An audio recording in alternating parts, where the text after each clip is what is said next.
country.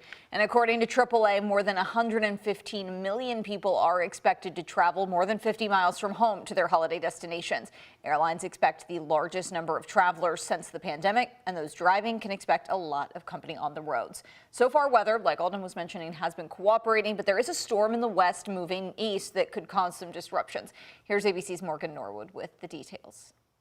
The holiday travel rush now in full swing. The TSA says it's already screened more than 5 million passengers between Wednesday and Thursday and expects to screen more than 2.5 million today. I think I've been in the Uber for probably about 20 minutes just getting into the airport. United Airlines took ABC's Gio Benitez behind the scenes to its Nerve Center in Houston, Texas. We are inside the virtual ramp tower right now, and take a look at this 360-degree view of the airport. You can see all of the planes. They are managing all 128 gates on the busiest travel day. And for those driving to their holiday destinations, they can expect lots of company. AAA says more than 100 million people will hit the roads for the holidays. The busiest days on the roads will be Saturday the 23rd and Thursday the 28th. Next Saturday is also expected to see an increase in traffic. To avoid the worst of it, drivers should leave before lunchtime or after 7 p.m. And on Saturday, you should really try to get going before 10 a.m. Can't let it stress you out. It's out of your control.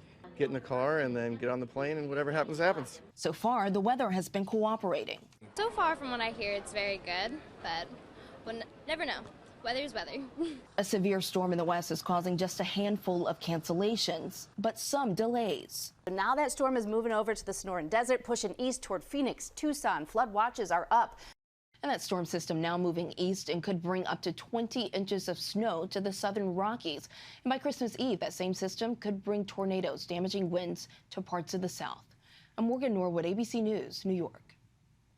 Coming back to some of our local stories here, in less than an hour, LMPD is set to release body camera footage of 2 recent officer-involved shootings. One of them happened near Churchill Downs.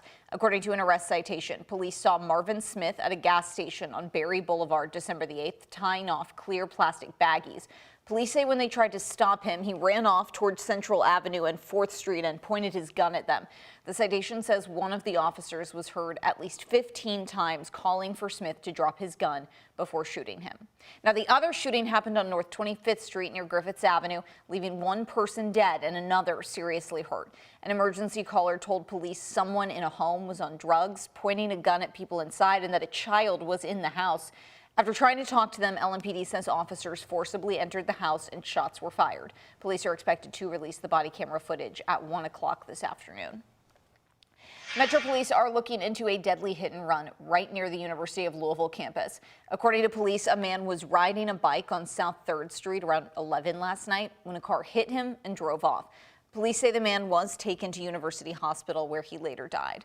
As of right now, police do not have any information about the car that hit the cyclist. So if you know anything, if you may have seen anything, you are asked to call the anonymous tip line at 574 LMPD. Increasing transparency from government and police and making Louisville a safer, more vibrant city. Those are some of the top promises Mayor Craig Greenberg made when he was sworn into office. Nearly 1 year in, how does he assess the progress? It's a question senior reporter Isaiah Kim Martinez and chief photojournalist Philip Merle asked the mayor in a one-on-one interview.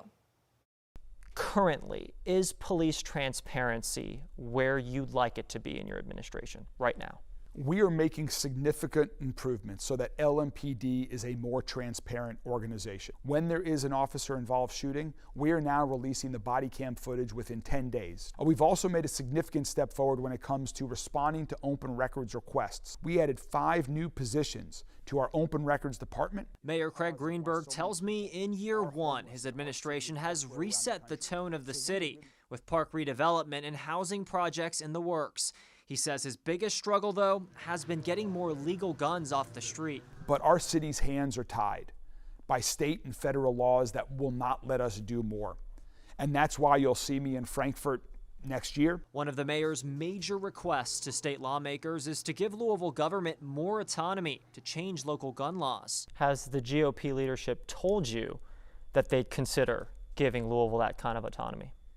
I am more optimistic about some of the other areas of our legislative agenda. Greenberg's referencing bringing universal pre-K to every 3- and 4-year-old in the city, another campaign promise. He's set to unveil that plan and pitch to Kentucky lawmakers in January, asking for millions in annual state funding. Are you confident the state will provide that 20 million for the next couple of years? I am optimistic because state leaders see the same research that I do, and they see that early childhood education is great for kids, and it's also great for their parents. It helps them re-enter the workforce. It helps them participate in our growing economy. And we had to ask about the looming federal consent decree, of which Greenberg says the city still hasn't received a first draft. Louisville will eventually be under watch by the U.S. Department of Justice. Does it surprise you it's taken so long? I've heard from sources that it's taking longer than they expected to.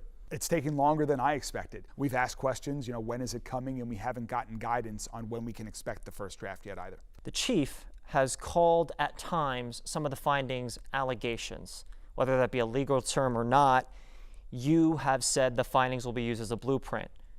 Are you guys on the same page?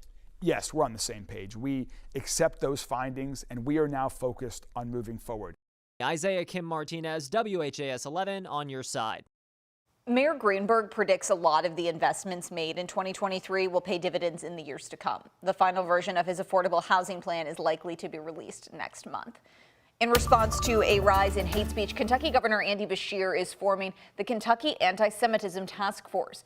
Last weekend, some Kentucky synagogues were part of a nationwide fake bomb threat known as swatting.